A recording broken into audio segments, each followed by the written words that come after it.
Ju njohim me edicionin informativ të lajmeve. Kjo është Radio 7.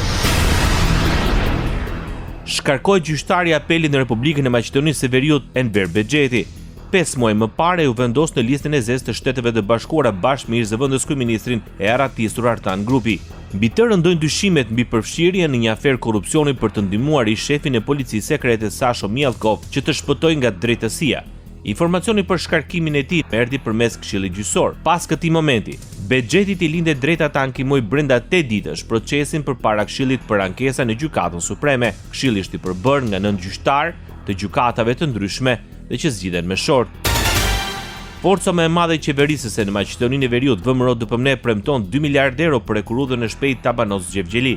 Synimi është ndërtimi një linje me shpejtësi të lartë, pjesë e korridorit të 10. Pritet që në shtator të fillojnë studimet fillestare në terren, studimet gjeologjike dhe mekanizmi i terrenit për ndërtimin e korridorës së shpejtë. Përmes saj, trafiku i pasagjerëve pritet të arrijë një shpejtësi prej rreth 160 km/h dhe trafiku i mallrave deri në 120 km/h. Qytetarët do të jenë në gjendje të udhëtojnë deri në Selanik për 1 orë e gjysmë dhe për në Vjen nga 4 deri në 5 orë. Transporti i mallrave pritet të sjellë 100 deri në 120 milion të ardhura vjetore në ekonomi.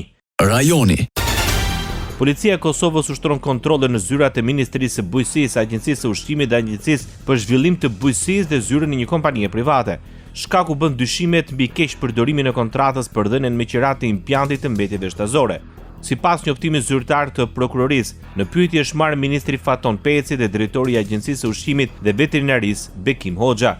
Në materialin e shpërndar për mediat thuhet se gjatë kontrollit u sekuestruan kompjutera, telefona si dhe dokumente. Ministri i detyrë i bujqësisë në Kosovë, Faton Peci, reagoi përmes rrjeteve sociale pas marrjes në pyetje nga organi akuzës. Sipas tij, më shumë se 30.000 fermerë që përfitojnë subvencionet e grante, më së miri e dinë se në funksion të kujt e ka kryer detyrën zyrtare.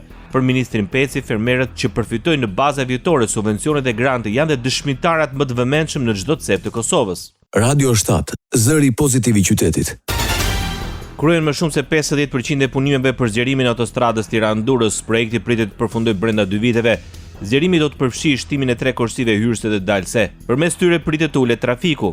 Gjatë muajve të verës, fluksi arrin nga 90.000 deri në 130.000 automjete në ditë. Ndryshimet parashikojnë që të rritet dhe shpejtësia e lejuar në 130 km/h, ndërsa kufiri aktual është rreth 90 km/h. Bota. Kancelari gjerman paralajmëron vendet e tjera të Bashkimit Evropian të jenë të përgatitura ta mbështesin më gjatë Ukrainën. Fakti që pala ruse nuk është e gatshme të pranojë ndërmjetësimin e Vatikanit tregon se Rusia nuk ka interes për një armë pushim, tha Merz në konferencën për shtyp në prani të kryeministrit finlandez Petteri Orpo.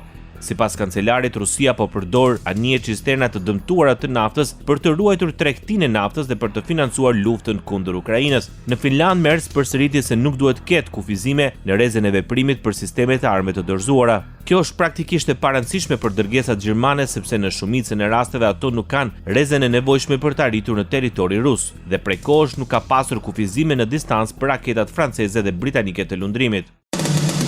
Ndoqët lajmet shkurt në Radio 7, zëri pozitiv i qytetit.